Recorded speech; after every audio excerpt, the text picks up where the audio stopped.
Avengers Infinity War delivered one of the most shocking endings in cinematic history. Thanos snapped his fingers, and half the universe disappeared in an instant. But what if Thor had struck true? What if, instead of going for the chest, Thor had aimed for the head and stopped Thanos before he could use the Infinity Gauntlet? In this alternate ending, we dive into a universe where Thor's vengeance changes everything, and the consequences are far bigger than anyone could imagine. Picture the battlefield. Wakanda is under siege. Thanos steps through the portal, the Infinity Gauntlet gleaming, almost complete. The Avengers rally for one final stand. Thor, fueled by rage and grief, launches Stormbreaker straight at Thanos. Only this time, instead of striking his chest, the axe slices through the air and hits Thanos directly in the head. Time slows. The mad titan stumbles.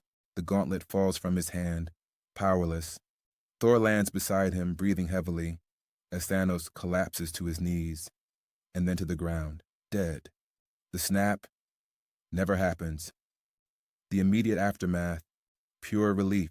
The Avengers rally around Thor, shaken but victorious. Wakanda's soldiers stop fighting. The Outriders, sensing their master's death, fall into chaos and retreat.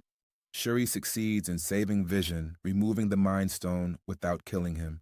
The entire team survives. Tony Stark, Peter Parker, Wanda, Doctor Strange, all of them. But stopping Thanos doesn't end the threat. It only changes it. Here's where things get dangerous. With Thanos dead, the question becomes, who now controls the most powerful weapon in existence? The Avengers debate fiercely. Some, like Tony Stark and Doctor Strange, argue the stones must be destroyed. Others, like Thor, Rocket, and even Steve Rogers, believe the stones could be used to rebuild the damage already done to the galaxy by Thanos' forces. This division among heroes starts to widen, threatening to tear the team apart from within. Without Thanos as a unifying enemy, old tensions resurface. The Avengers' victory begins to feel hollow. Meanwhile, out in the far reaches of space, others are watching. The death of Thanos sends shockwaves through the universe, and powerful new enemies emerge from the shadows. The surviving Black Order, Thanos' elite generals, swear revenge. Kang the Conqueror, a master of time, senses weakness in the flow of reality caused by Thanos' death. And Dormammu, ancient and eternal, stirs in the dark dimension, sensing an opportunity. By killing Thanos early, Thor might have prevented one catastrophe. But the fragile balance Thanos maintained among cosmic forces collapses.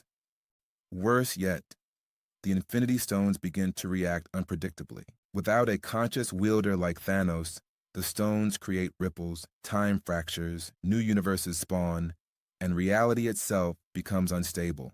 Doctor Strange warns, the victory is temporary. The true war is just beginning. Unable to destroy the stones without risking the universe, Tony Stark proposes the unthinkable, building a new kind of containment suit, powered by the stones themselves, to stabilize reality. But using the stones comes at a terrible cost. In the final act of this alternate ending, Tony sacrifices himself to wield the gauntlet, channeling its immense energy to repair the fractures in time and space, not to erase lives, but to save reality itself. Tony's death is slow, but heroic. In his last moments, he shares a glance with Peter Parker and smiles. I am Iron Man, Thor mourns. The Avengers honor Tony's legacy. The universe is saved, but forever changed. No blip, no endgame, just a fragile piece, guarded by heroes who know how close they came to losing everything. Would this alternate ending have been more satisfying than what we saw? Or does the tragedy of Infinity War and the heroism of Endgame make the original path the right one? Tell us what you think in the comments below. And don't forget to like,